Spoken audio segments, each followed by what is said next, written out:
Bom, então hoje nós vamos falar de rotações. Vou trazer aqui para vocês, só rapidamente, né? Se a distância entre objetos, entre regiões, melhor dizendo, de um objeto for constante, então esse objeto é caracterizado como um corpo rígido. Né? Rígido porque as partes dele não se alteram, mesmo se ele estiver sujeito à translação, à rotação, a forças externas. Então, nesse caso, ele vai ser um objeto rígido. Tá? Tudo bem até aqui, gente? Alguma pergunta?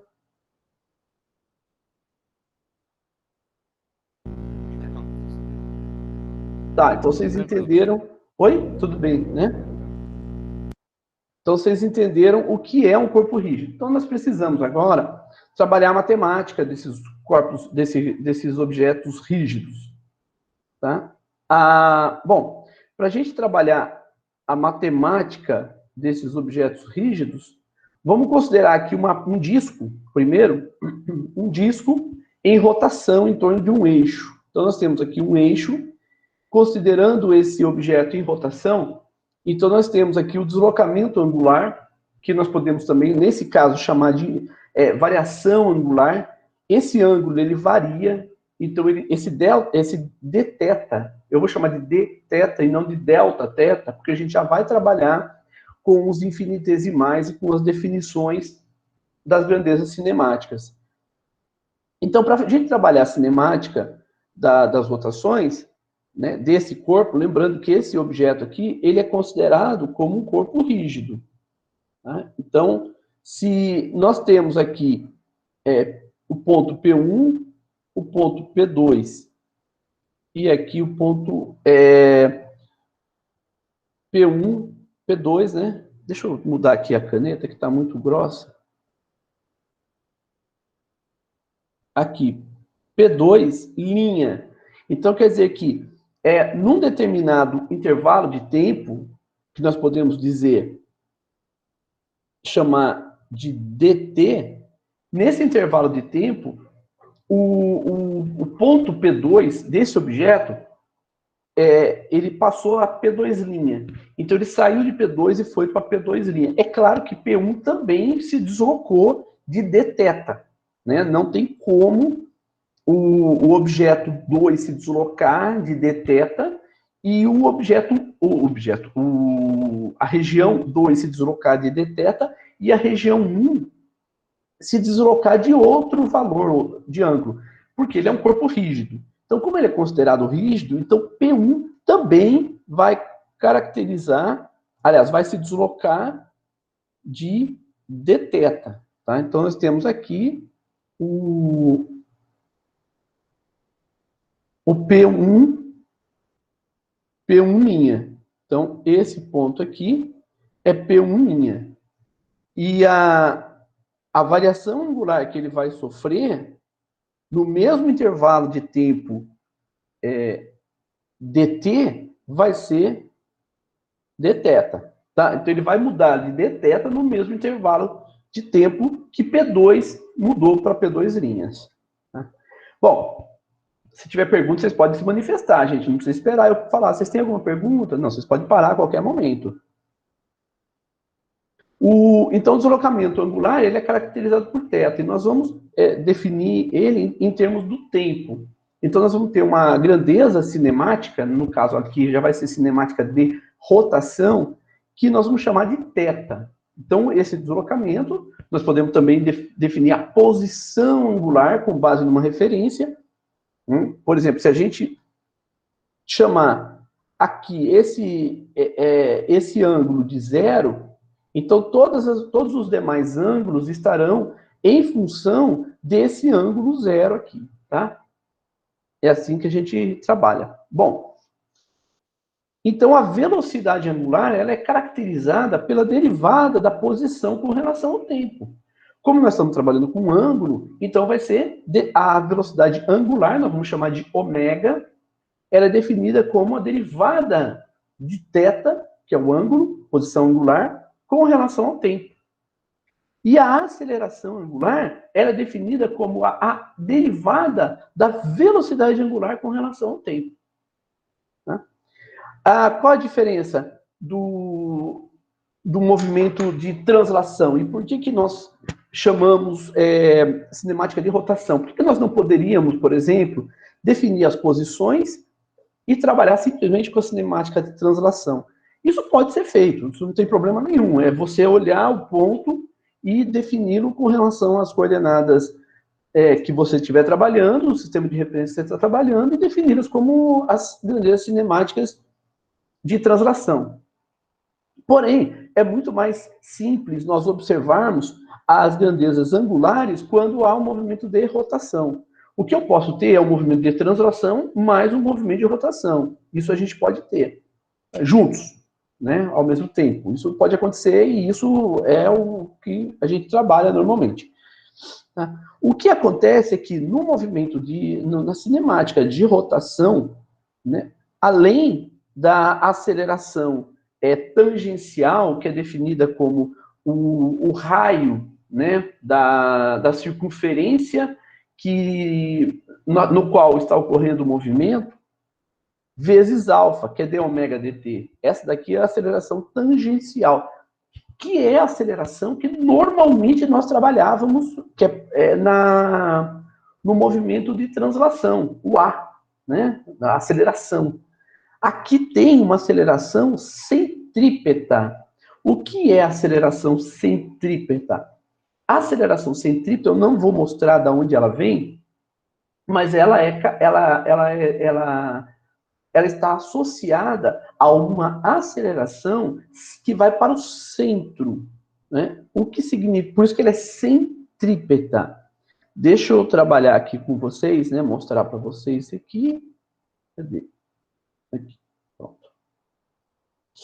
Então, se nós temos aqui uma circunferência, um objeto, vamos colocar um objeto aqui, nesse ponto, por exemplo, tá?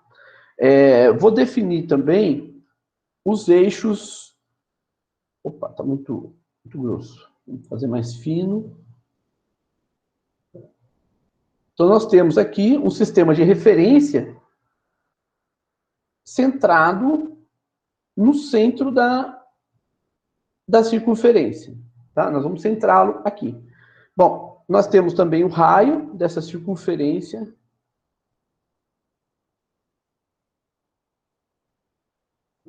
E aqui nós caracterizamos, portanto, deixa eu colocar de acordo com o que está lá que é o raio dessa circunferência. E aqui nós temos também o ângulo,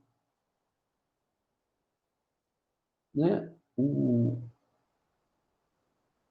θ em função do tempo, tá? Com relação ao ângulo zero, que nesse caso aqui, é o próprio eixo x. Bom, então nós temos o θ e temos também a velocidade. A velocidade, nesse caso, velocidade linear, que nós chamamos, ela é tangente, vamos fazer ela tangente à circunferência. Tá? Então, essa daqui é a velocidade linear, e a velocidade linear ela está associada com a velocidade angular por R vezes ômega. Assim como nós podemos também definir a posição como sendo R vezes o ângulo. Então, essas grandezas aqui, nós podemos observá-las do ponto de vista da rotação ou associá-las com grandezas, né, que são S e V. V, nesse caso, é velocidade linear e é tangente à circunferência. Vamos considerar somente o movimento com o raio constante. Então, se o raio é constante, nós temos essa velocidade aqui. Tá? Só para a gente não perder o raciocínio dessas relações, nós temos também a aceleração R vezes alfa. Mas essa aceleração ela é chamada de aceleração tangencial. Então, ela é a aceleração tangencial.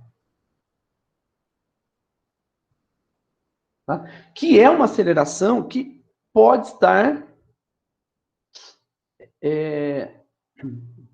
tangente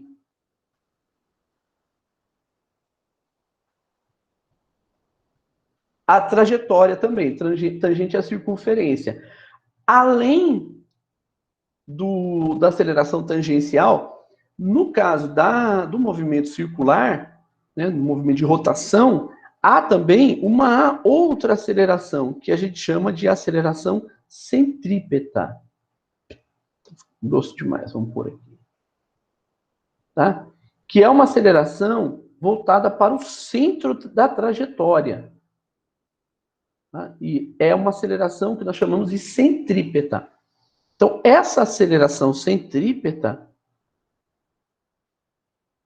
a gente escreve ela como v² sobre o raio, ou raio vezes ω². Então, além da aceleração tangencial, nós vamos ter aqui uma aceleração centrípeta, tá? Que é muito grosso. Assim. Eu configurei ele desconfigurou. Que é a velocidade ao quadrado sobre r, ou rω. Né? Que é a aceleração tangencial. Tá? E aqui tem algo que é bastante interessante no movimento circular. Eu vou limpar essa figura um pouco, mas deixa eu trazê-la para cá.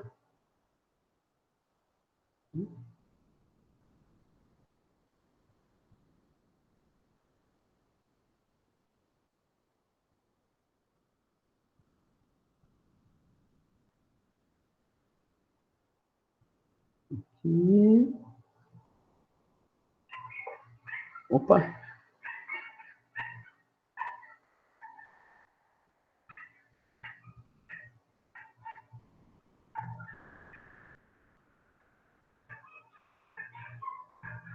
Queria tirar só esse aqui, deixa eu ver se eu consigo.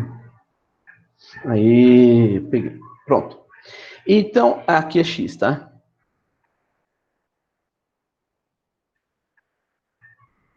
Existe uma...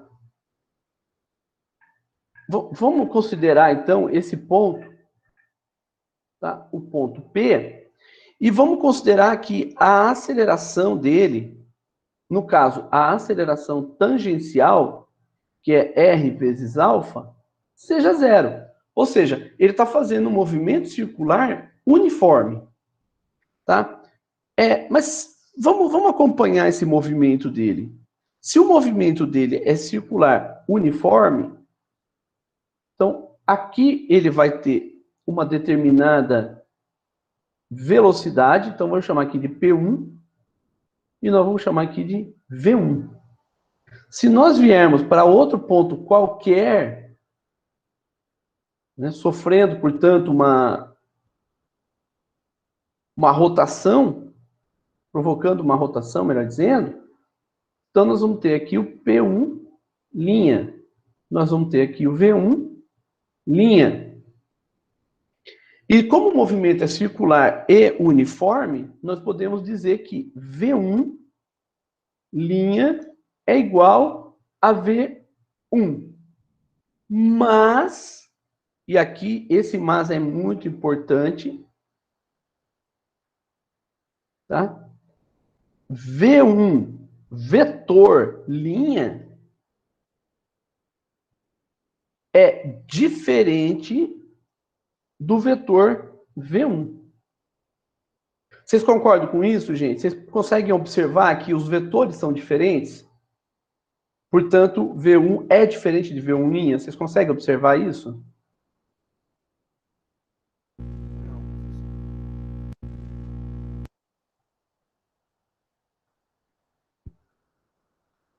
Por favor, manifestem-se para que eu possa esclarecer vocês. O Guilherme, seu áudio tá meio ruim. Ah, então tá mesmo, né? Por que seriam diferentes? Por conta da direção? Do sentido? Da direção e do sentido. Vou trazer os vetores. Opa. Vou trazer os vetores para cá, para a gente poder observar somente os vetores x e y. Então, quando a gente traz o vetor V1,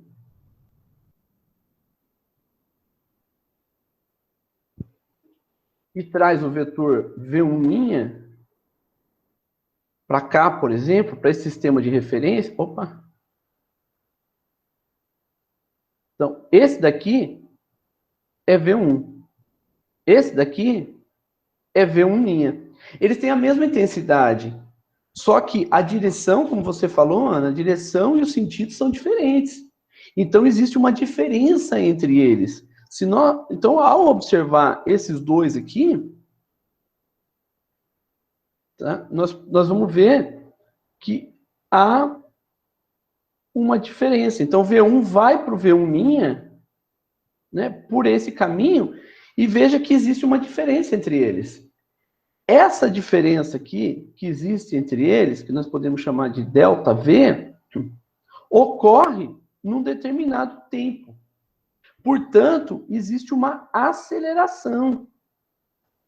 Então, ainda que as velocidades sejam iguais, caracterizando um movimento circular uniforme, mesmo sendo uniforme o movimento, embora seja circular, por ser circular, ele vai ter uma aceleração.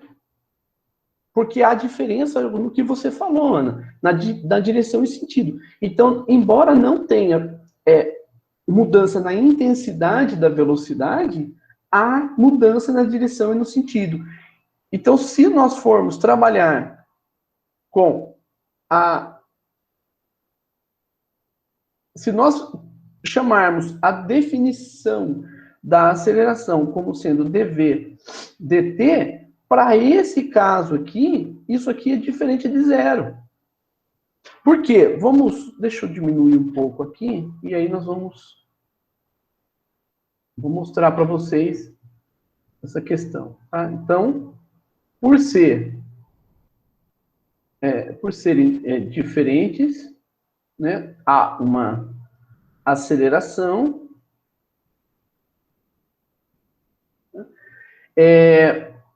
Então, aqui nós temos aceleração igual a dvdt.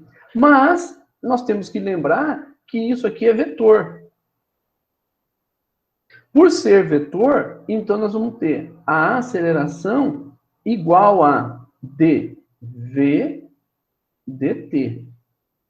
Mas nós podemos chamar a velocidade de v intensidade numa direção v, onde v com chapeuzinho significa que significa a direção e o sentido da velocidade, tá? Então nós temos aqui o vetor v com a intensidade v, que é o módulo do vetor, e esse v chapéu representa a direção e sentido desse vetor v. Então nós temos aqui o módulo, a direção e sentido desse vetor. Então, se nós substituirmos aqui, nós vamos ter d dt de v na direção e sentido v. Deixa eu mudar aqui. Vou colocar em cima dele aqui. Pronto. Tá?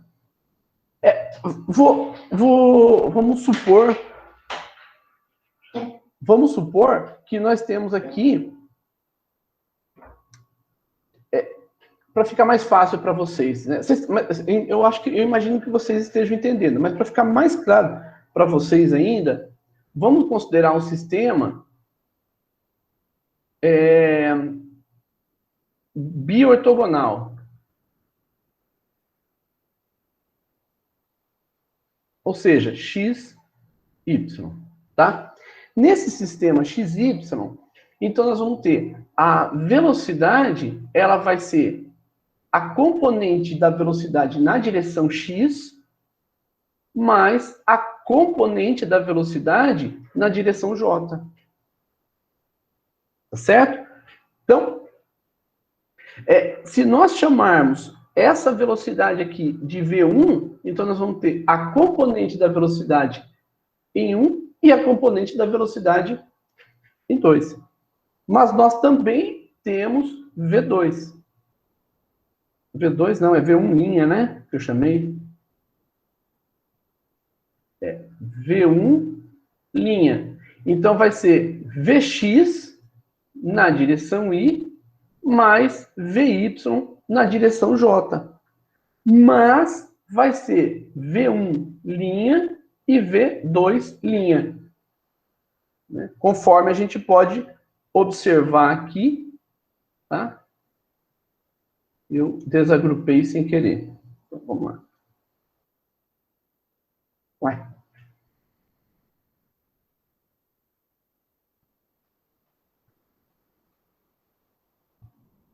Ah, agora sim. Tá. Então,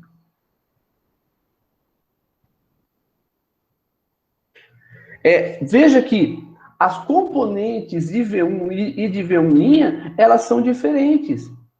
Se nós representarmos aqui as componentes de V1... Opa! Deixa eu fazer mais forte um pouquinho.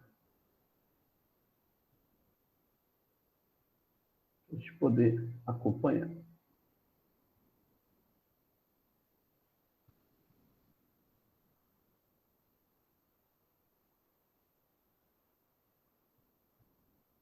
Então, aqui nós vamos ter V1y e V1x. Essas são as componentes de V1. Mas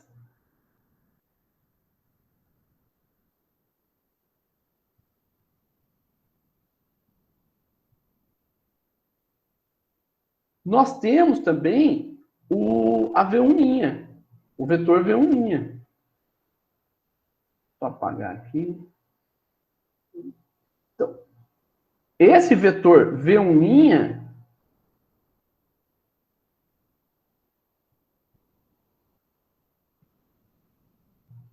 ele tem essas componentes.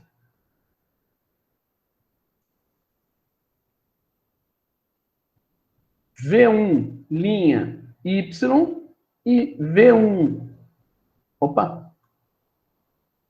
linha X. E nós podemos ver essas duas representações que V1x linha é diferente de V1x. E V2x linha, perdão, V2 não. V1y linha é diferente de V1y. Vocês concordam com isso, gente? Vocês conseguiram entender por que V1 é diferente de V2?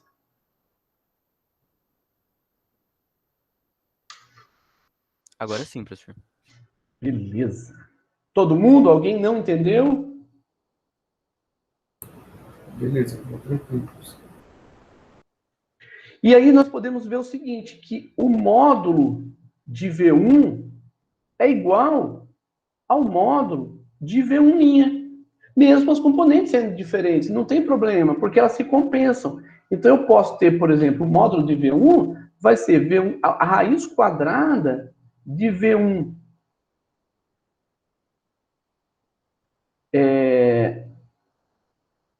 eu chamei Vx1, né? Deixa eu corrigir aqui. Vx1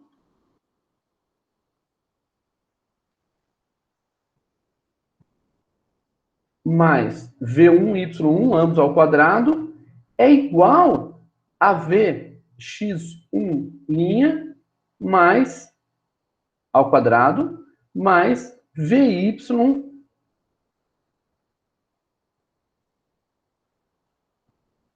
linha ao quadrado. Então, aqui nós podemos ver que os módulos, eles podem ser iguais, mesmo as componentes sendo diferentes. Deixa eu corrigir aqui, que aqui não é 2. Vão vendo aí, tá, gente? Se vocês observarem alguma incorreção minha aqui, vocês me avisem, tá? Por exemplo, aqui eu já vi que eu coloquei V1x, né? V1y, mas não é. É Vx1 e Vy1. Lá em cima também. Aqui nós temos Vx1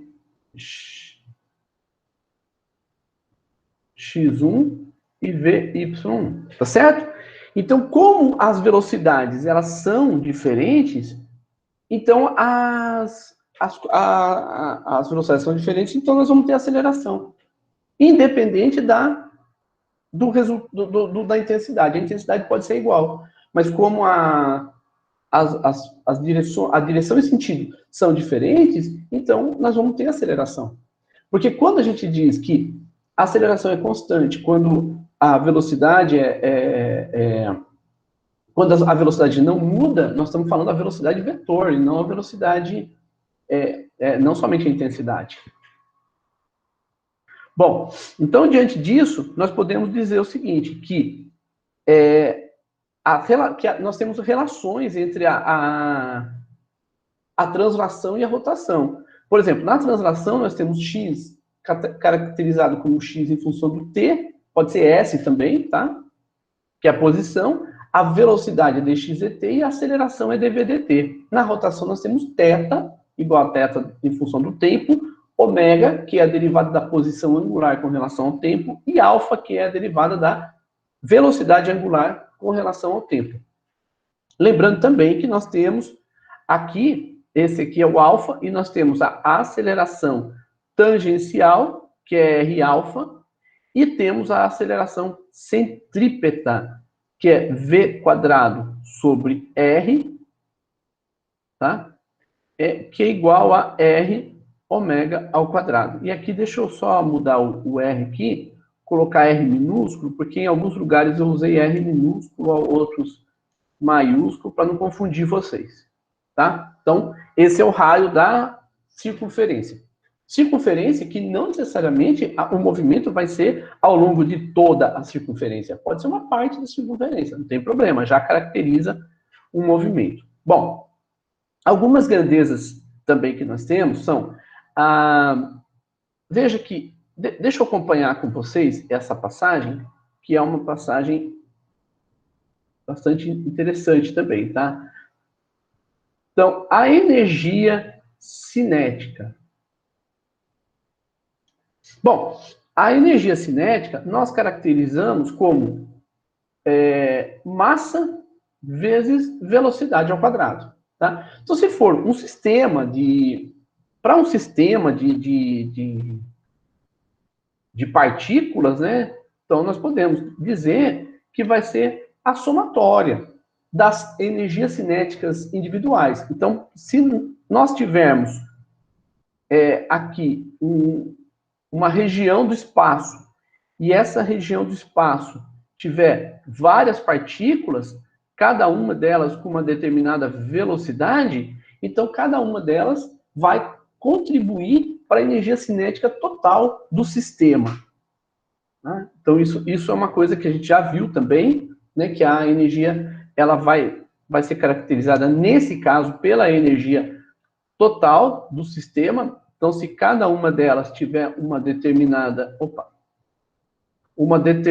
velocidade, não importa para onde elas estão indo, não importa como elas estão indo, né?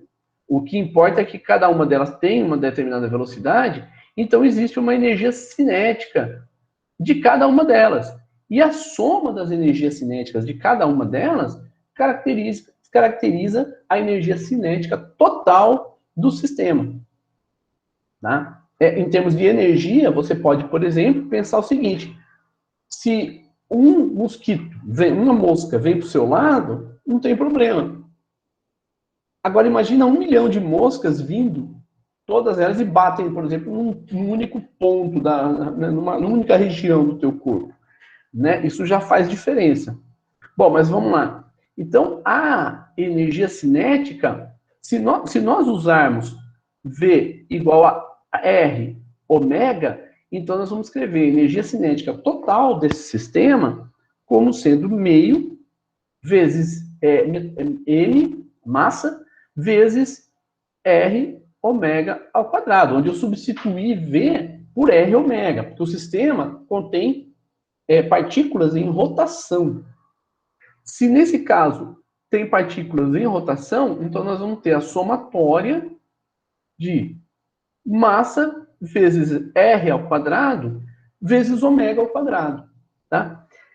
Essa grandeza aqui, mr ao quadrado, nós vamos associar a uma grandeza chamada momento de inércia. Essa é uma novidade para vocês. Momento de inércia. E o momento de inércia está relacionado com a massa e com o raio da rotação, né, o raio da circunferência ao quadrado. Então, nós podemos escrever a energia cinética de rotação como... Eu vou explicar o que é o momento de inércia, tá? Como I ômega ao quadrado dividido por 2. Essa daqui é a energia cinética de rotação.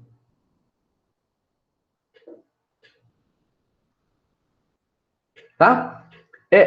Pessoal, imagina a seguinte situação. Vamos pensar na inércia. Né? Então, inércia, o que é a inércia? Inércia é uma característica do objeto e está relacionada à facilidade ou à dificuldade, né? Portanto, a resposta desse objeto a uma determinada ação sobre ele. Então, por exemplo, você tem um objeto, se você exerce uma força sobre esse objeto vai responder em termos de movimento, tá? De acordo com a força que você impuser sobre ele. Então, se você empurra uma caixinha de sapato, tá? Essa caixinha de sapato vai responder com um determinado movimento. Se você aplica a mesma força que você aplicou para empurrar a caixinha de sapato, você aplica num guarda-roupa, a diferença vai ser grande. Você talvez nem consiga tirar o guarda-roupa do seu estado de repouso. Podemos fazer, então, de outra forma. Vamos aplicar uma força sobre o guarda-roupa de tal forma a tirá-lo da posição de repouso. A força que você impõe sobre o guarda-roupa para que ele entre em movimento, você vai aplicar agora sobre a caixinha de sapato. A resposta da caixinha de sapato vai ser diferente da resposta do guarda-roupa e vai ser diferente da anterior, porque você mudou a força, tá? Então, a inércia está relacionada à resposta que o objeto consegue dar para uma determinada ação. Está relacionada com a massa do objeto. Mas vamos lá. É que não é só isso, né? Mas é que a massa tem outras interpretações também, massa inercial, massa gravitacional, etc. Bom, e aí, o momento de inércia? O momento de inércia está relacionado à rotação. Por exemplo, se eu tenho uma caixinha de sapato e aplico uma força sobre ela, ela vai transladar, certo? Ela vai sofrer um movimento de acordo com a força que você impuser. Agora, nós vamos pegar essa caixinha de sapato e vamos amarrar um fio nela. E vamos segurar na ponta do fio e vamos girar. Certo? Quando você gira o fio, portanto, gira a caixinha de sapato, ela vai responder de uma maneira. Agora, nós vamos fazer o seguinte. Eu estou com um fio aqui de 1 metro. Se eu tenho, vamos supor, eu tenho um fio aqui de 10 centímetros. A resposta vai ser 1. Se eu aumentar esse fio para 1 metro, a resposta vai ser outra. Se eu aumentar para 2 metros, vai ser outra resposta. Mas é a mesma caixinha, mas o que mudou foi o raio da circunferência. Então, se o raio da circunferência mudou, a resposta do sistema, a resposta do objeto para o movimento de rotação por conta da imposição que nós fizermos sobre ele, vai ser diferente. Então, isso está relacionado ao momento de inércia. Então, o momento de inércia é a dificuldade ou facilidade de um objeto responder a uma imposição para o movimento de rotação. Tá certo? Essa é a ideia do momento de inércia. Vocês entenderam a ideia? Não como trabalhar com isso, mas a ideia em si. Alguma pergunta?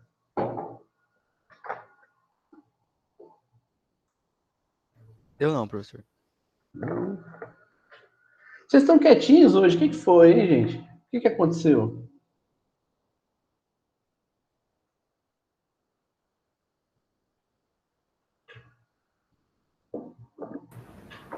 Olha que silêncio. Deve ser porque é segunda, professor. Ah, é segunda, né? Se puder dar uma recapitulada aí, professor. Ok, sem problema, Adriano. Vamos lá. Você entendeu essa conta, Adriano? Sair daqui e chegar aqui? Você entendeu como que nós fizemos? Entendi. Tá. Então você viu que aqui nós escrevemos de forma diferente. Aqui tem I e ômega, porque é um movimento de nós estamos considerando como um movimento de rotação. Portanto, tem uma velocidade angular. Essa velocidade angular, então, é que vai estar associada com a energia cinética. Então, é a energia cinética de rotação. Se é uma rotação, esses objetos eles vão ter uma dificuldade ou facilidade, né, para poder transladar. Então, vamos lá. Se nós temos aqui um determinado um caminho, né, vamos trazer esse aqui para cá. Aqui, pronto. Vamos colocar ele aqui, certo? Então tá aí o objeto em questão. Esse é o nosso objeto. Bom, ele tem uma determinada massa. Opa. Ele tem uma determinada massa, tá? Então, ao aplicar uma determinada força sobre esse objeto, qualquer que seja essa força, considerando uma força resultante já, tá? Qualquer que seja essa força, esse objeto vai responder. Quanto maior a massa, maior tem que ser a força para que ele responda da mesma forma. Tudo bem? Considerando a massa constante. Essa parte nós já trabalhamos bastante, né? Agora, nós vamos fazer o seguinte. Ao invés de trabalhar com simplesmente uma força aplicada para o movimento de translação, nós vamos colocar um fio nesse objeto. Então, aqui tem a massa dele. E agora, só para facilitar mesmo, tá? Não tem nenhum motivo, assim, nós vamos aplicar uma determinada força a esse objeto. Então, aqui está uma força a esse objeto. Aqui tem um raio também, né? Esse aqui é o raio da circunferência. É a distância da origem até o centro de massa desse objeto. É isso que nós estamos caracterizando, nós estamos definindo dessa forma. Bom, essa força aplicada agora, uma vez que o fio está grudado na nossa mão, Uma vez que o fio está grudado na nossa mão, nós estamos segurando o fio aqui, portanto, e o fio está segurando o objeto, ao aplicar essa força aqui sobre ele, ele vai sofrer um movimento de rotação e não mais de translação. Então, ele vai sofrer um movimento, tá, de rotação. De tal forma que o raio vai permanecer o mesmo. Então, quando esse objeto, quando a gente aplica uma força nele, ele vai vir daqui para cá. Ele não vai seguir essa linha reta. Então, vai ser um movimento circular. Tá? Ele está preso pelo fio. Então, ele não vai fazer um movimento de translação. Ele vai fazer um movimento de rotação em torno da sua mão. Então, a sua mão está aqui. Essa dificuldade ou facilidade de colocar esse objeto em movimento, agora, vai ser em movimento de rotação. E não mais de translação.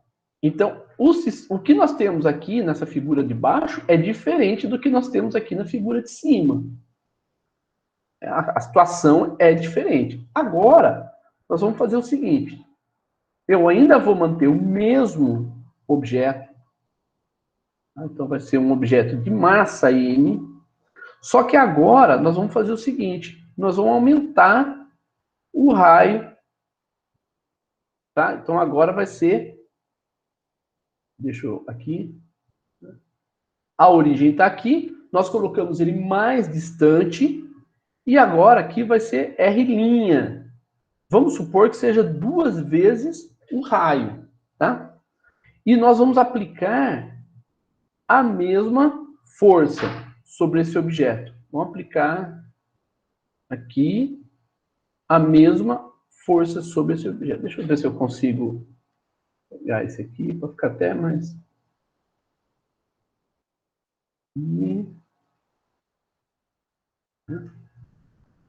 Ficar mais fidedigno, né? Então, aqui está a força sobre esse objeto.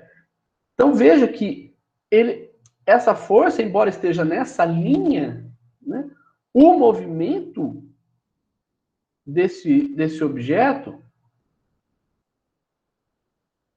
ainda vai ser circular, mas para um raio maior. Então, veja que agora, aliás, nem está bem representado nada, né? Vamos representar um pouquinho melhor, porque agora a abertura vai ser... Não é reta.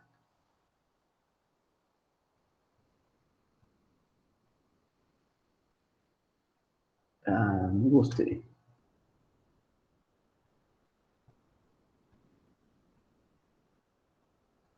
Alguma coisa assim, né? Não vai ser tão fechada, né? Agora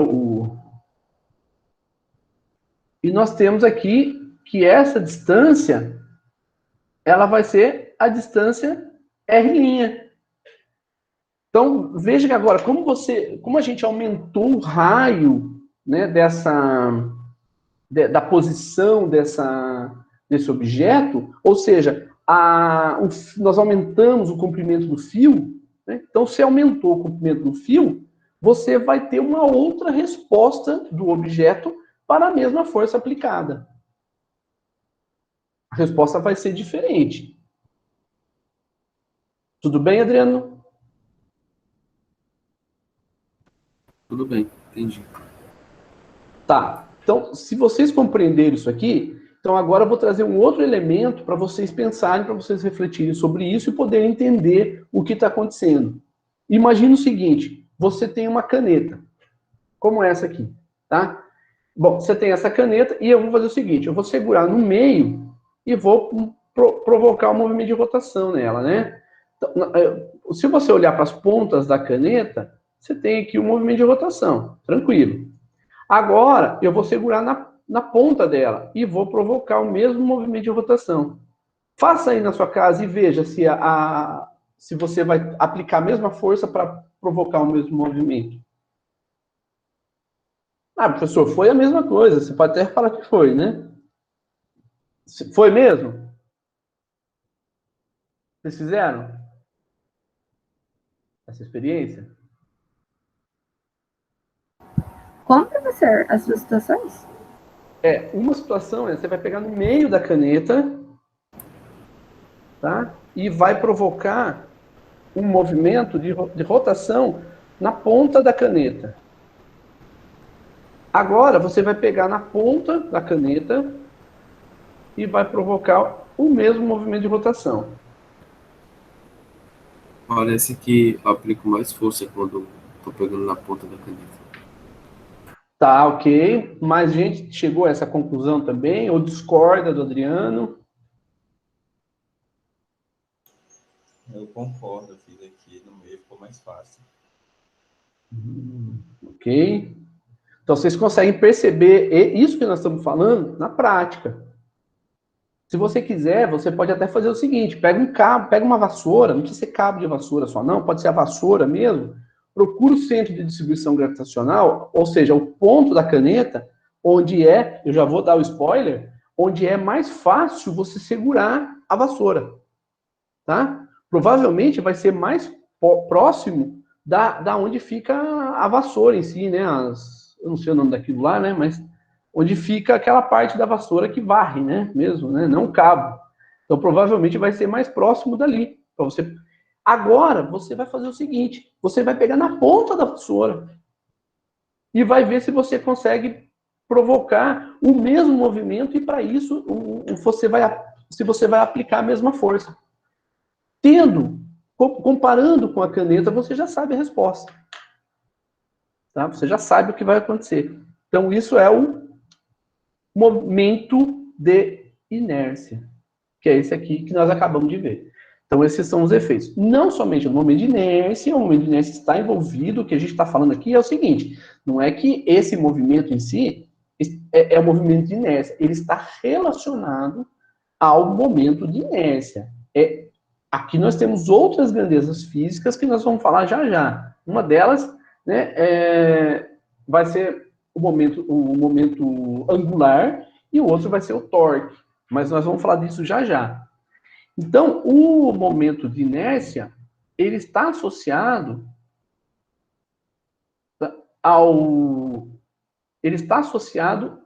deixa eu só agrupar essa figura, trazer mais para o centro. Pronto. Então, por exemplo, se você pega um elemento desse objeto, esse objeto aqui, ele tem massa m. Se nós pegarmos um elemento desse objeto, um elemento de massa dm, portanto, um elemento de massa infinitesimal, que está a uma certa distância do eixo de rotação desse objeto, nós estamos supondo que esse objeto vai ser, está, ou vai ser, ou foi, né? Mas enfim, vamos supor que ele esteja em rotação. Então, esse objeto em rotação, ele tem associado a ele um momento de inércia, porque é um movimento de rotação. Esse momento de inércia está associado à distância entre o eixo de rotação e esse elemento de massa, tá? Que é o que nós vimos aqui, ó. O I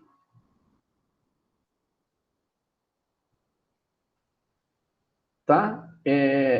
Ele está relacionado à massa e ao raio ao quadrado.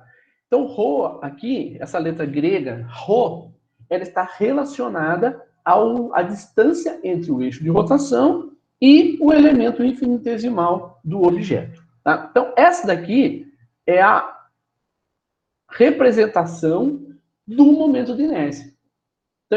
Então, quando você pega a caneta, na ponta da caneta, você está levando em consideração não somente a massa, mas também a distância entre a ponta da caneta e os seus elementos de massa. Todos eles, ao longo da caneta.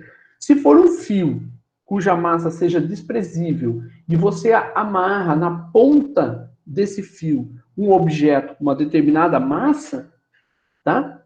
Então você vai ter a distância, o momento de inércia vai ser associado à distância entre a origem do sistema de referência, que pode ser essa ponta, e o objeto, tá? Que é o que nós vimos aqui atrás, tá? Nesse caso aqui que a gente estava explicando.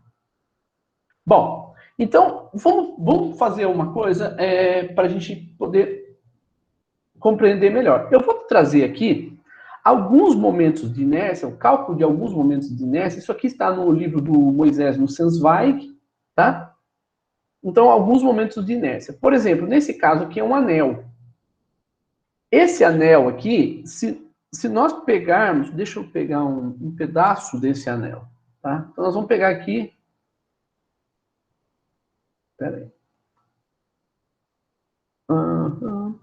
Aqui. Vou pegar um pedaço desse anel. Vou pegar. Somente um pedaço, tá? Então, tá aqui. Esse pedacinho desse anel. Se nós pegarmos esse pedacinho desse anel e chamarmos ele de dm, então é o elemento infinitesimal da massa. A distância entre a origem e esse objeto, de massa dm, continua sendo o próprio raio, tá? Então,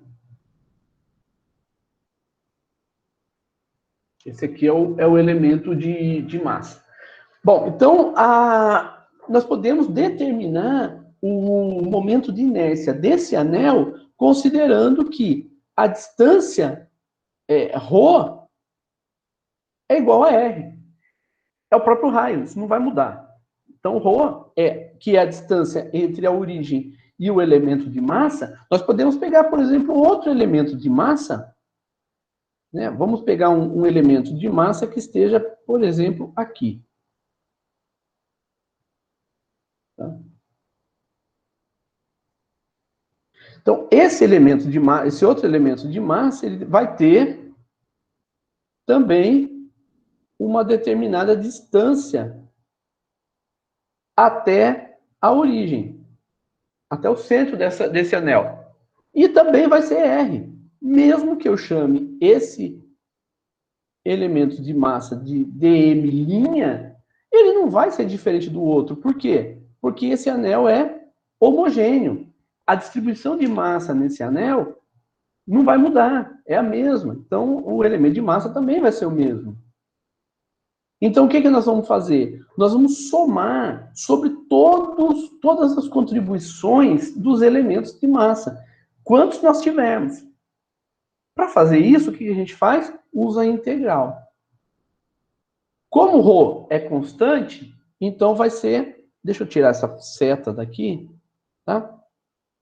Nós vamos ter isso aqui, vai ser integral de r ao quadrado dm. Mas r é constante. Se r é constante, nós podemos tirar da integral. Porque, veja só, se eu tenho r ao quadrado vezes m1 mais r ao quadrado vezes m2 mais r ao quadrado vezes m3, nós vamos ter r ao quadrado vezes m1 mais m2 mais m3. Tá? Então, se nós temos aqui a somatória de r, m ao quadrado, então nós fazemos a soma de todos eles, nós podemos dizer que isso daqui é igual a r somatória das massas. Tá? Isso quando o raio for constante. Tá? Então, se o raio é constante, nós podemos fazer isso. Então, é o que nós fizemos aqui, ó. Tá? Nós tiramos o r ao quadrado da integral, da soma, né, entre aspas, obviamente, integral de dm. A integral de dm é a soma sobre todos os elementos de massa. Se nós somarmos todos os elementos de massa, nós vamos ter a massa total. Então, vai ser o momento de inércia desse anel é massa do anel vezes o raio do anel ao quadrado. Tá? Que é esse valor que está aqui. Vocês entenderam, gente? essa ideia? Entendi, professor. Fique tranquilo.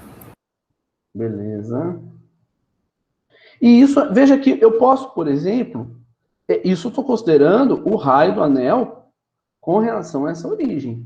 Se nós mudarmos a referência, se eu vier para cá, por exemplo, esse ponto, chamar aqui de O', o momento de inércia muda. Porque o momento de inércia ele está relacionado com ele está relacionado com a referência. Então, o momento de inércia ele tem uma referência. O momento de inércia do anel não é o mesmo para todos os pontos. Se nós considerarmos o centro do anel, nós vamos ter um momento de inércia. Se nós considerarmos outro ponto qualquer, no anel ou fora do anel, o momento de inércia vai ser outro. Então a gente tem que tomar cuidado com isso, tá, gente? Bom, e do disco? Tá? Eu vou fazer o seguinte, como o do disco é um pouco mais elaborado do que o do anel em si, eu vou fazer com vocês. Tá? Anterior. Tá. Deixa eu...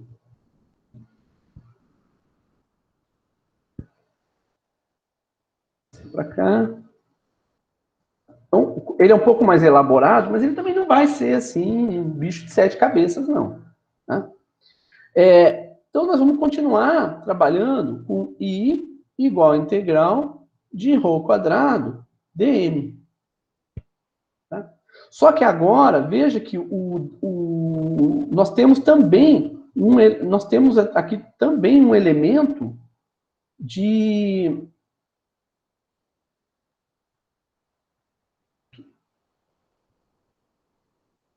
Nós temos um elemento de distância, que é o elemento de ρ. Vou trazer ele um pouquinho para cá. Bom, esse elemento aqui, de ρ, por que de ρ? Porque muda. A distância entre o centro e cada elemento de massa vai mudar. Então, veja que aqui, considerando esse ρ que ele chamou aqui também, nós vamos ter aqui um elemento de massa. Tá? Esse aqui vai ser um dm. Mas se você mudar o ρ, vamos supor que agora você venha para esse outro ρ aqui. E aqui também você tenha outro elemento de massa.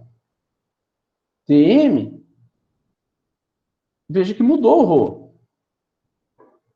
O ρ agora é outro.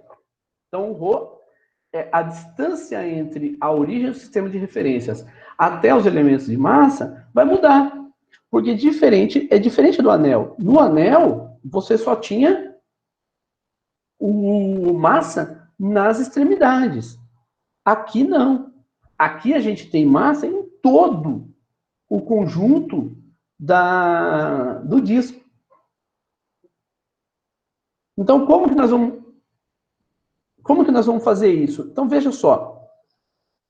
O dρ, né, nós podemos dizer que o dρ está para o raio desse anel, ou para o ρ total, né? Para o raio desse anel. Eu não lembro se ele chama esse aqui de ρ, como é que é? Né? É dm, né? Tá. Aliás, aqui, deixa eu ver se ele chama de R. Ah, chama de R. Ah, tá aqui, ó. Eu não tinha visto. Tá aqui. Tá? O raio do anel. Então, deixa eu fazer pela massa. Tá? A massa de um elemento. Então, vamos pegar aqui um elemento de massa. Qualquer um deles. Tá? Deixa eu fazer como regra de 3, porque aqui nós fizemos como relação. Eu vou fazer como regra de 3 e nós vamos chegar à relação, tá? Então, o elemento de massa, ele está para o comprimento da circunferência, né, para a área que nós estamos tomando. Então, a área de quem? Desse anel aqui. Deixa eu mudar. a cor, nós estamos pegando esse anel todinho aqui, ó. Todo esse anel para esse elemento de massa dm aqui, tá? Então, nós estamos considerando esse elemento de massa. Então, essa massa, ela está localizada, né, e ela é em torno de todo esse anel, a uma distância ρ. Então, a massa, essa massa dm, ela está distribuída em todo o comprimento do anel infinitesimal, se é que nós podemos chamar assim, mas desse anel com raio de ρ. Desculpa, ρ, tá? Então, o comprimento da circunferência, tá? Que é 2π vezes ρ, vezes dρ. Essa é a área desse elemento, tá? E a massa total, ela está para πr ao quadrado, que é a área total do disco. Então, vamos lá. A área onde está localizada a massa dm é 2πρ dρ, que é o comprimento da circunferência, vezes o elemento de distância dρ. Tá? Então, pode ver que aqui nós temos a área do anel. E aqui nós temos a área total do disco. Tá? Então, esse aqui é só do anel infinitesimal. Infinitesimal. Tá? Bom, então nós podemos, usando essa regrinha de 3, nós podemos escrever o seguinte, que dm está para m, assim como 2πρ dρ está para a área total. Com isso, a gente pode escrever dm como sendo... veja que o π... Cadê? O π cancela com o π. Então, nós vamos ter 2 vezes a massa total do disco, vezes ρ dρ, sobre r ao quadrado. Então, esse é o dm. Alguma pergunta até aqui, gente?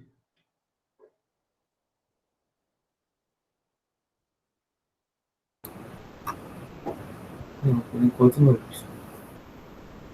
Então, vamos para frente. Então, agora que a gente tem o dm, então agora nós vamos aplicar I igual a integral de ρ ao quadrado de m, que é o momento de inércia. Então, nós vamos fazer I é igual a integral de ρ ao quadrado vezes o dm, nós vamos substituir pelo valor que nós encontramos. Isso aqui. Então, I vai ser a integral de 2 vezes m vezes ρ ao cubo sobre r ao quadrado dρ. E nós vamos tirar da integral tudo aquilo que é constante, para facilitar a nossa vida, né? 2m, a massa é constante, a massa total. R ao quadrado também é constante, 2 é constante, então vai ficar ρ ao cubo dρ. Tá? Então, continuando agora, nós vamos ter 2m sobre r ao quadrado. Integral de ρ ao cubo dρ, vocês já sabem fazer, que nós já fizemos. Então, vai ficar r à quarta sobre 4. Tá? Que a integral é de 0 até o raio da circunferência. Então, nós vamos ter mr ao quadrado sobre 2, que é o valor que nós obtivemos aqui. Tá? Então, esse é o valor do momento de inércia do disco. Tá? E a gente não vai fazer outro, tá? Mas a gente vai fazer só esse aqui. O momento de inércia de uma barra. Só para a gente ver que muda. No caso da barra, a massa, o elemento de massa, que é esse elemento aqui, deixa eu até colocar aqui, que não está na figura. dm, está para a massa total, que é a massa total da barra, assim como dρ, que é essa distância aqui, que é o comprimento desse elemento de massa, está para L, que é o comprimento total da barra. Tá? Então, nós vamos usar de novo a expressão que representa o momento de inércia, tá?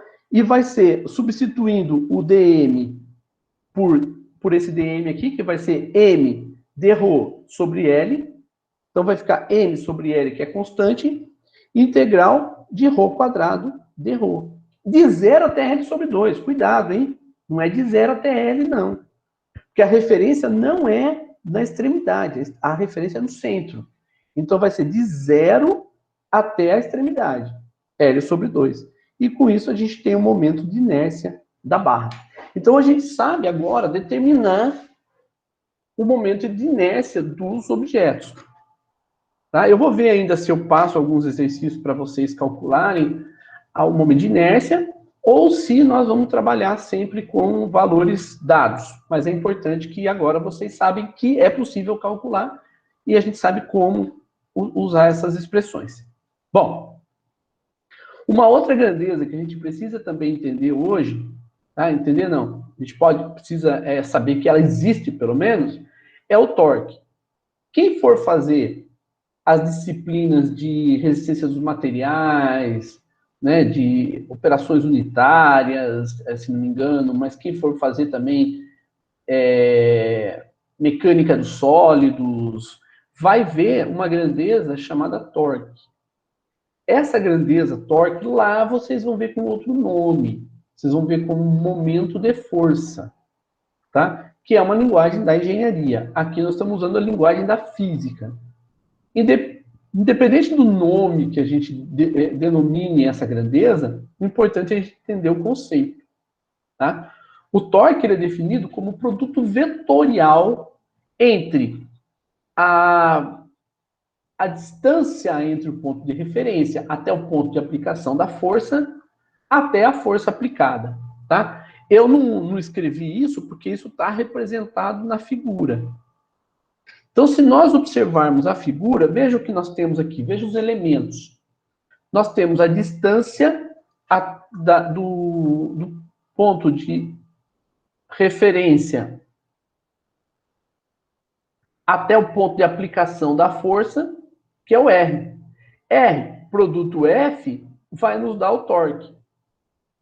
O torque, porque isso é uma propriedade do produto vetorial, o torque vai ser sempre perpendicular ao plano formado pelos vetores que estão sofrendo a operação de produto vetorial, tá? Então, o torque é perpendicular ao plano formado por R e por F. Então, se nós temos aqui R e F, e eu coloquei de propósito o R e o F no plano XZ, então o torque só pode estar em Y. Tá? E ele respeita todas as regras da álgebra vetorial. Esse é o torque. Tá? Mas nós temos também o momento angular. Eu vou fazer aqui para vocês também, para vocês acompanharem o cálculo, eu acho isso importante. Tá? Veja que o torque, ele é R, produto vetorial, força. Bom, mas nós sabemos também que força é a derivada do momento linear com relação ao tempo. Então, se nós substituirmos aqui, nós vamos ter torque é igual a R, produto vetorial dp dt. Tá? Então, é R produto vetorial, a variação do momento linear com o tempo. Até aqui tudo bem, né? Não tem novidade nenhuma. Mas vamos lá. Nós sabemos que o P, vamos lá, deixa eu escrever com outra cor, para ficar bem claro que é diferente, tá? Então aqui é um parênteses.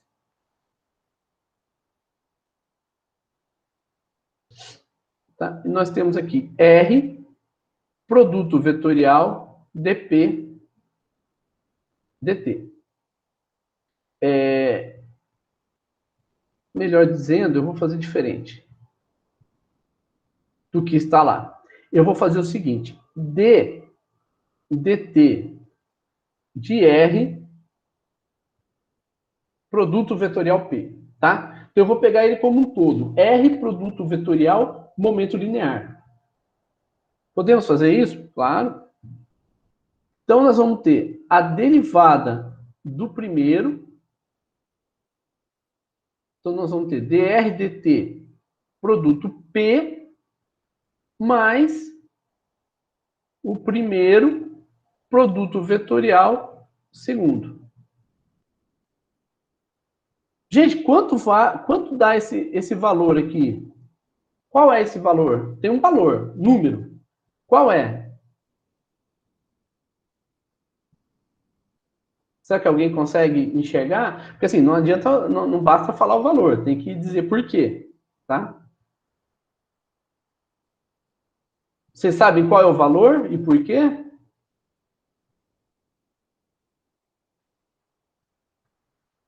Vamos lá. Quem é DRDT?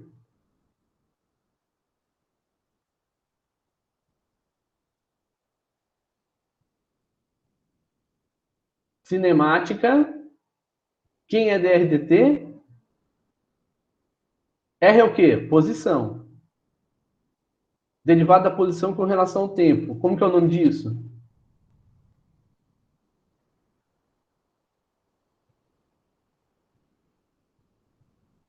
Pode errar, gente.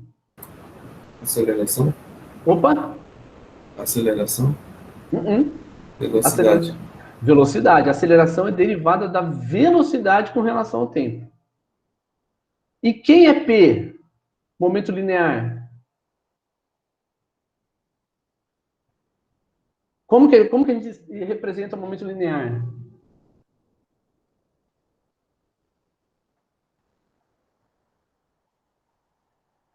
P é igual a...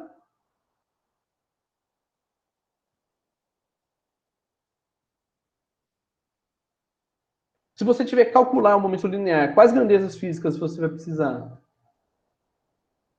Nós vimos semana passada, hein?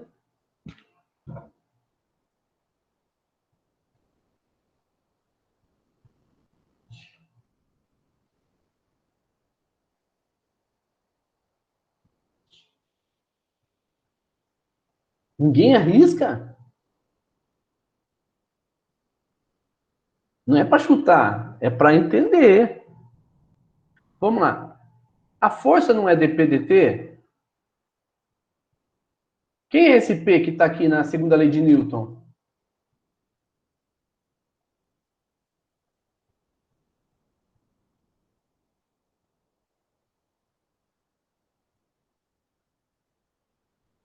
Peso?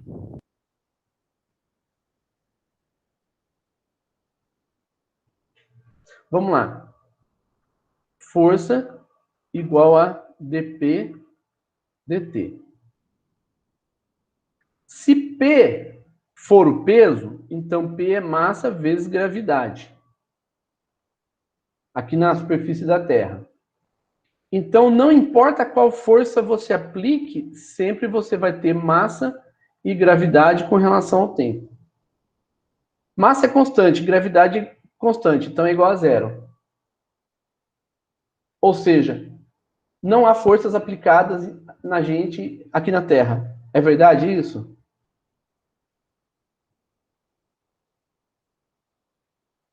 Podemos aplicar força nos objetos? Sim ou não? Sim. Sim. Então pode ser peso? Não. Não.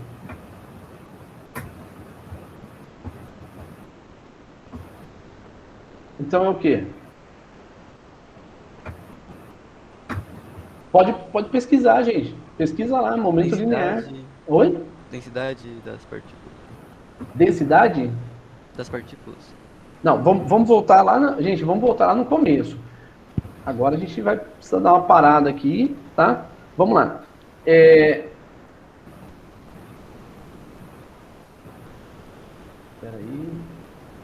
Primeira lei de Newton. É uma lei que estabelece o quê? As condições de quem? Ou do quê?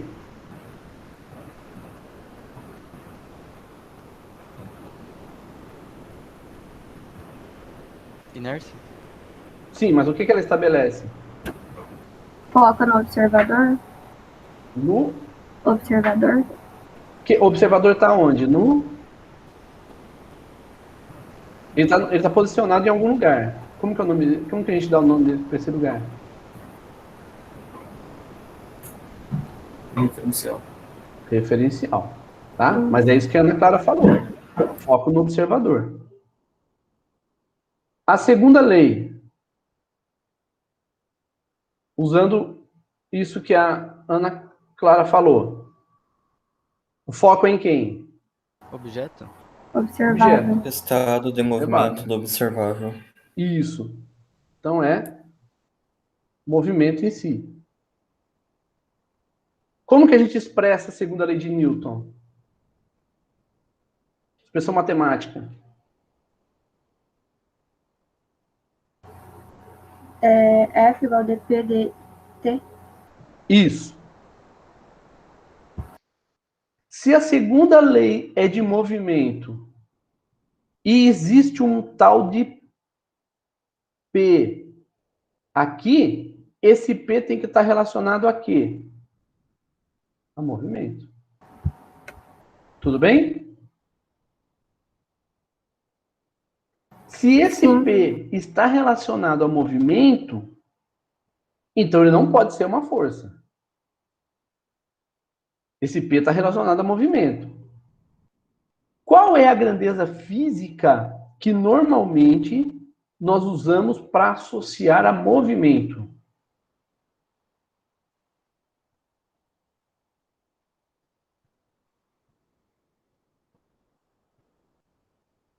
Cinemática? É uma grandeza cinemática. As grandezas cinemáticas são posição, velocidade e aceleração. Aham. Qual das três está associada ao movimento em si? Aceleração? A aceleração está associada à mudança do estado de Velocidade, né? movimento.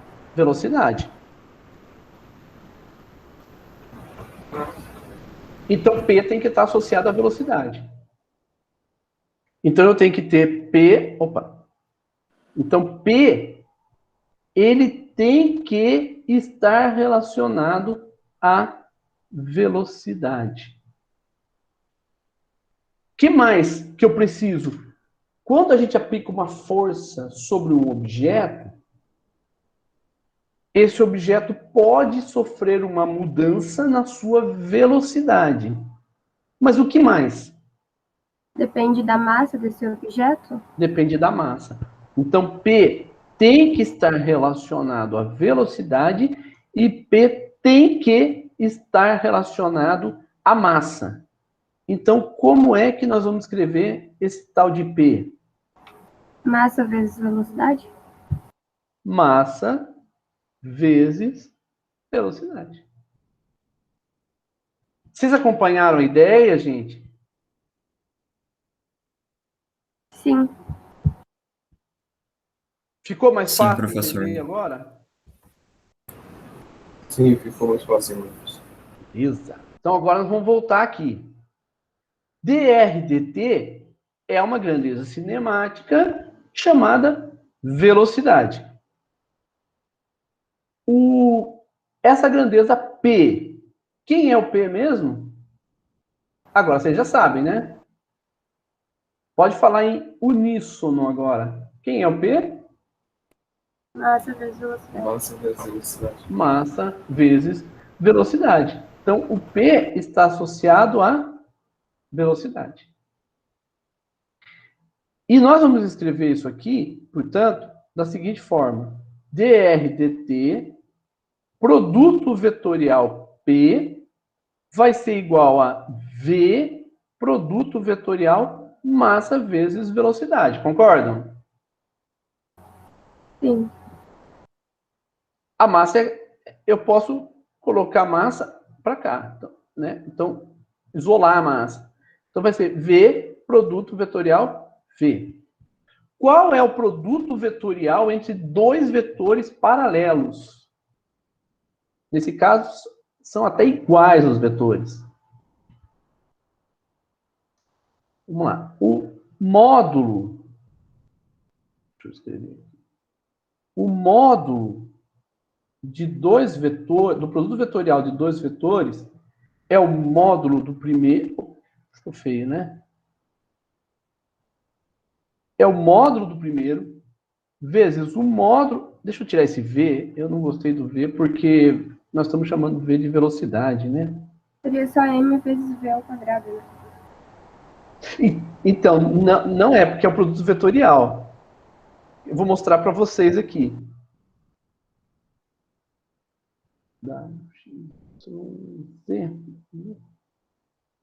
Chama de Q. O produto vetorial Q vai ser U, vai ser o módulo de U, vezes o módulo de Q, vezes o seno do ângulo entre U e Q. Nesse caso aqui, nós temos o ângulo, vai ser o seno do ângulo, está relacionado, na verdade, né, ao seno do ângulo entre V e V. Qual que é o ângulo entre V e V?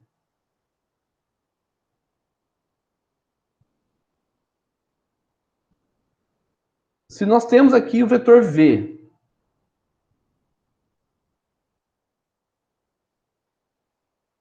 e nós temos aqui, paralelo a ele, o vetor V. Qual que é o ângulo entre eles? Zero. Zero. Qual que é o seno de zero?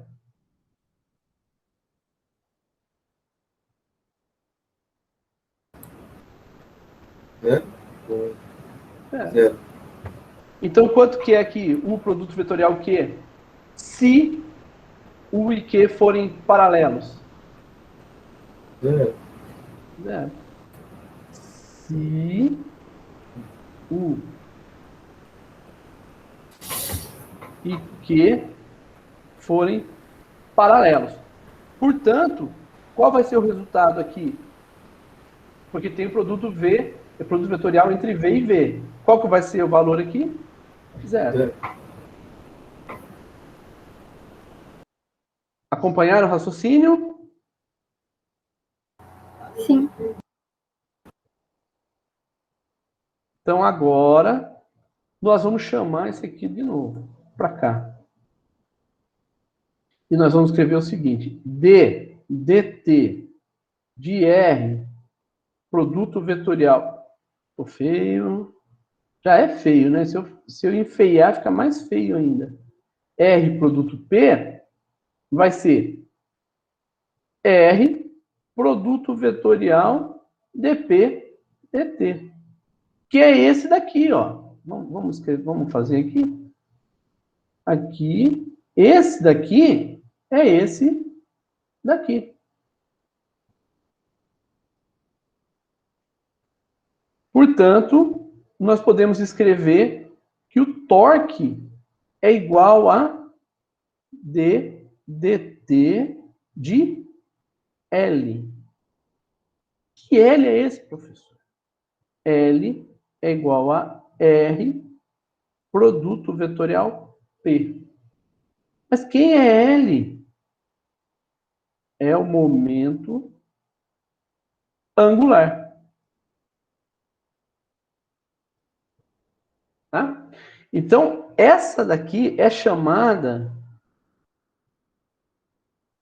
de princípio fundamental da dinâmica das rotações. Porque F igual a dp dt é chamado de princípio fundamental da dinâmica. E torque igual a dl dt é chamado de princípio fundamental da dinâmica das rotações. Tá? Então, aqui nós temos L igual a R, produto P. Tá? Então, e aqui, a gente está terminando já, tá, gente? Depois eu vou fazer essa passagem e eu vou fazer a máquina de Atwood na quarta-feira, tá? Que é uma aplicação para a gente poder, então, entender melhor, cada vez melhor. Tá? Então, veja, se esse é o princípio fundamental da dinâmica das rotações, o que vai acontecer se o torque for igual a zero? Então, vamos imaginar que nesse sistema o torque total seja zero. Se o torque total for zero, então dl dt é zero também e L é constante. Se L é constante, significa que em qualquer instante que eu olhar o sistema, o momento angular vai ser o mesmo. Mas o momento angular, quem é o momento angular? L é igual a R, produto vetorial P. Se eu mudar o R, o P se eu aumentar o R, o P vai ter que diminuir para se manter constante. Então, o L vai ser constante, então se o R aumentar, o P diminui. Se o R diminuir, o P vai ter que aumentar. Então, eu consigo olhar o seguinte, veja, se o L é constante, se o R, que é a distância entre a origem do sistema de referências e o objeto, né, ou a região do objeto, se essa distância aumentar, o P diminui. Então, significa que quanto mais distante, menor é a velocidade. E quanto mais perto, maior a velocidade. A velocidade que nós estamos falando aqui é linear, tá? Não é a velocidade angular, não. Velocidade linear. Então, se você olha um pneu de bicicleta, um pneu de carro, quando eles estão girando, o que está acontecendo? Certo?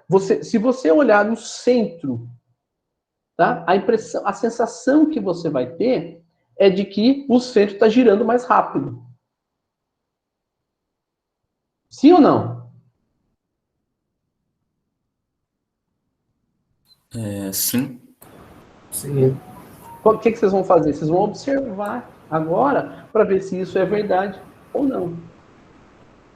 A ponto de, às vezes, se você assistir um filme de um carro andando, dá a sensação que a roda está andando para trás. Não sei se já tiveram essa sensação. Já. Visualmente, é o que vocês têm. Visualmente, é isso que vocês vão fazer. Porque o cérebro ele vai procurar corrigir aquilo. Porque você sabe que o carro está andando para frente. Mas o seu cérebro dá um tilt, dá um bug no seu cérebro. Por quê? Porque você está olhando e para você está parecendo que está andando para trás. Isso está relacionado justamente com esse princípio. Tá? Então, e outra coisa, o L também eu não vou mostrar para vocês, mas o momento angular, ele pode ser escrito também como I vezes ômega. Tá? Então, ou ele vai se escrever R produto vetorial P, no caso do vetor, mas eu posso também escrever ele como sendo o momento de inércia vezes a velocidade angular. Tá? Eu posso escrever dessa forma também. Eu não vou mostrar agora, não, mas eu posso mostrar depois para vocês. Então, aqui, no movimento, nós estamos tratando aqui do movimento unidimensional, tá? Só para fazer uma relação com o movimento de rotação. Então, aqui tem rotação em torno de um eixo fixo, para não variar. Não é igual ao peão, né? O peão, ele varia ali o eixo, né? Não é igual ao peão, é um eixo fixo de rotação. Então, nós temos deslocamento, nós temos ângulo de rotação. Nós temos a velocidade linear, nós vamos ter a velocidade angular. Temos a aceleração A no movimento retilíneo, tem a aceleração angular. Tem a massa no retilíneo, deixa eu escrever aqui como retilíneo, tá?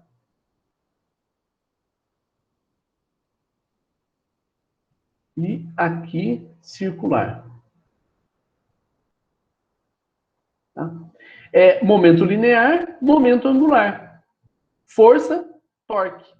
Energia cinética, escrito como mv ao quadrado sobre 2. Energia cinética, escrito como I ômega ao quadrado sobre 2. Trabalho, força vezes o deslocamento. Trabalho igual a torque vezes a diferença angular, tá? Vezes a variação angular. Então, o trabalho, nós podemos ver aqui, que também não deixa de ser uma forma de energia. Então, nós temos a energia cinética e o trabalho escritos tanto no movimento retilíneo quanto no movimento circular, tá? E aí, na semana que vem, não, na quarta-feira, eu resolvo com vocês a máquina de Atwood, tá? Para a gente poder compreender melhor o que está acontecendo aqui. Tá? Pessoal, eu considero, assim, do meu ponto de vista, tá? Essa aula, ela não pode deixar de ser, tá? Ela é muito expositiva, ela é cansativa, ela é uma aula que ela é densa por conta das grandezas que a gente apresenta. Então, qual é a ideia daqui para frente? Então, a ideia agora eu vou trabalhar alguns exercícios com vocês, então nós vamos trabalhar devagar, mas esse material dessa aula, ele precisa estar na mão de vocês, tá sempre na mão de vocês, porque vocês precisam recorrer a esse material sempre. Então, deixa ele fácil. Outra coisa que eu vou pedir para vocês pessoal, revejam, é importante que vocês revejam as aulas lá do início, lá, das aulas das leis do movimento de Newton, tá? Eu senti um pouco uma resistência de vocês na hora de manifestar com relação às leis de Newton. Depois vocês fluíram, mas eu senti muita resistência. Quando eu perguntei, por exemplo, o que é momento linear, né, vocês titubearam, então tiveram algumas falhas conceituais. Tudo isso é absolutamente natural, tá? Não é nada assim de outro mundo, não. Tá? Mas é muito importante que vocês façam uma revisão, não precisa ser uma revisão profunda, pode ser uma revisão mais geral, mas é importante que vocês façam uma revisão nas leis de movimento que nós apresentamos para vocês lá nas primeiras aulas, tá?